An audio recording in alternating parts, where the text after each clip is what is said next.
Bismillahir Rahmanir Rahim. Madam President, Mr. Secretary General, Your Excellencies. Another year, another UN General Assembly, and another occasion when I stand before you to address the same issue, the conflict in the Middle East. And not for the first time, developments on the ground have made me question the worth and utility of words in capturing the magnitude of the crisis. Yet not speaking about it would signal acceptance of the situation and abandonment of our humanity. And that I will not do. Our UN General Assembly was born 80 years ago, pledging to learn from, not repeat, history. The world vowed never again. However, for almost as long, Palestinians have been living through a cruel cycle of yet again, bombed indiscriminately, yet again, killed, injured, and maimed, yet again, displaced and dispossessed, yet again. Denied rights, dignity, their basic humanity, yet again. So I must ask, how long? How long will it be before we find a resolution to this conflict, one that safeguards the rights of all sides and allows a level of normalcy in the lives of the families at its core? How long will it be before I stand before you and speak not of suffering and devastation in my region, but of prospect, prosperity, and potential? Sadly, this is not the only conflict in our world. And some may say that other wars are also devastating. But the Palestinian-Israeli conflict remains unique. It is the longest standing conflict in the world. An illegal occupation of a helpless population by a self-declared democratic nation, and a flagrant violation of repeated UN resolutions, international law, and human rights conventions. A failure that should have elicited outrage and action, especially from major democracies. Instead, it has been met with decades of inertia. My friends, the war in Gaza marks one of the darkest moments in this institution's history. But although it is today's horror, the injustice stretches back decades. The Palestinian-Israeli conflict has been on the UN agenda throughout its 8 decades of existence. How long will we be satisfied with condemnation after condemnation without concrete action? When it comes to the Palestinian-Israeli conflict, it seems that what unfolds in the halls of power is theory. The struggles and suffering on the ground is reality. For decades, we have seen several attempts to achieve a solution by interim agreements and temporary stopgaps, none that delivered on the end game.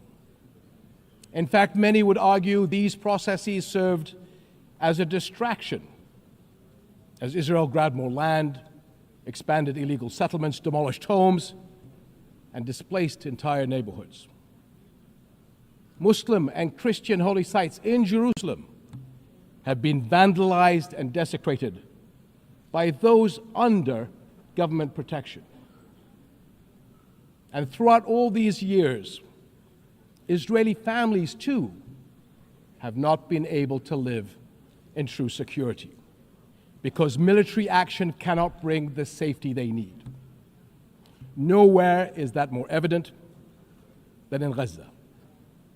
more than 60,000 Palestinians killed, 50,000 children injured or killed, miles of burnt out rubble, neighborhoods, hospitals, schools, farms, even mosques and churches in ruins, widespread starvation. And what we are seeing is only a glimpse, because never in our modern history has the lenses of international media been obstructed like this from capturing the reality on the ground. Almost 2 years in, and the cruelty of this military campaign continues unabated. Furthermore, the current Israeli government's provocative calls for a so-called Greater Israel can only be realized through the blatant violation of the sovereignty and territorial integrity of its neighbors. And there is nothing great about that. I can't help but wonder if a similar outrageous call were made by an Arab leader, would it be met with the same global apathy? The international community must stop entertaining the illusion that this government is a willing partner for peace. Far from it. Its actions on the ground are dismantling the very foundations on which peace could stand, and intentionally burying the very idea of a Palestinian state. It has shown how little it respects the sovereignty of other countries, as we have seen in flagrant violations in Lebanon, Iran, Syria, Tunisia, and most recently, Qatar. And its hostile rhetoric calling for the targeting of Al-Aqsa Mosque will incite a religious war that would reach far beyond the region and lead to an all-out clash that no nation would be able to escape. How long before we hold all nations to the same standards? How long before we recognize the Palestinians as people who aspire to the same things you and I do, and we act on that recognition? How long before we recognize that statehood is not something Palestinians need to earn? It is not a reward. It is an indisputable right.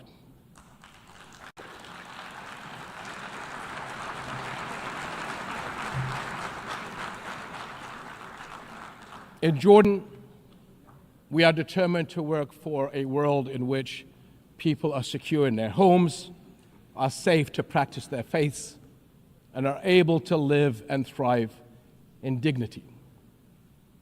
As custodians of Muslim and Christian holy sites in Jerusalem, we safeguard these holy places against actions that violate the city's legal and historical status quo. Compromising the delicate balance in the holy city will turn it into a tinderbox that ignites global conflict. And Jordan is serving as the main base for international humanitarian response in Gaza, working by all possible means to provide critical supplies of aid and food. And we appreciate our regional and international partners. I'm also immensely proud of the many Jordanians, including men and women of Jordan Armed Forces, who are at the heart of this effort. Ground convoys, aircraft crews, doctors, nurses, and mobile medical staff who work even under fire to provide relief. These and countless others carry forward Jordan's deep heritage of compassion and generosity to a people in grave need. My friends, amid such darkness, there is a glimmer on the horizon. We are seeing more nations stepping up on behalf of a permanent ceasefire in Gaza. one that ensures the release of all hostages, unhindered humanitarian aid, and support for the Palestinian people as they rebuild. We all know that force is no foundation for security. It is a prelude for greater violence. Repeated wars are teaching generations of Israelis and Palestinians that their only recourse is the gun. Security will only come when Palestine and Israel begin to coexist. Seems I have the same problem as President Trump. Begin to coexist side by side. This is the two-state solution, in line with international law and UN resolutions. An independent and viable Palestinian state with East Jerusalem as its capital, alongside a secure Israel living in peace with its neighbors. For almost a quarter of a century, this has been the promise of the Arab Peace Initiative, in which Arab and Muslim partners around the globe extended their hand. My friends, for the past 2 years, we have finally seen the world's conscience stirring in the courage of ordinary people from every walk of life and every corner of the globe, raising their voices as one and declaring, "It has been too long."